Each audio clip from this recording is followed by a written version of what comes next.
Story. I'm a short storyteller. Everything, if it's music, if it's a painting, if it's sculpture, really, it's a story. So sometimes it's a little tricky to get a story into sculpture, but this is my challenge. So I've made a lot of talking sculptures.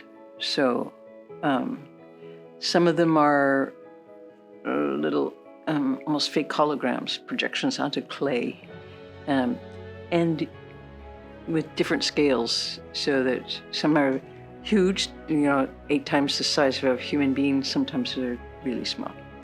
But always you have to come in and listen to what they're saying.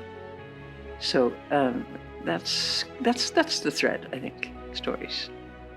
I find it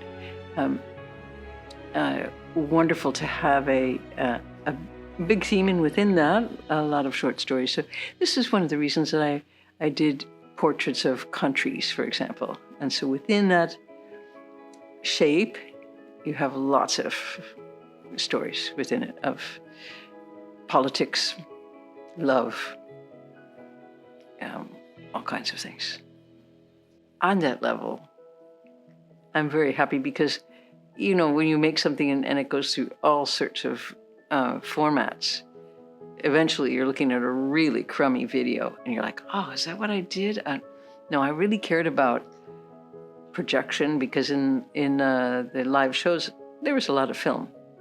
And filming film is difficult, and filming film in front of people is tough. And also, concert films have a problem of the double audience. They have the audience at the show, and then they have the film audience, and so it's not really fun watching another audience all the time.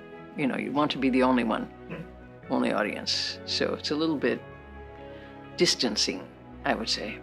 I moved around on this kind of Silk Road of the urban, so of cities, because if somebody said, where are you going? I would never say, I'm going to Spain. I would say, I'm going to Madrid. I would not say I'm going to Germany. I'm going to Berlin.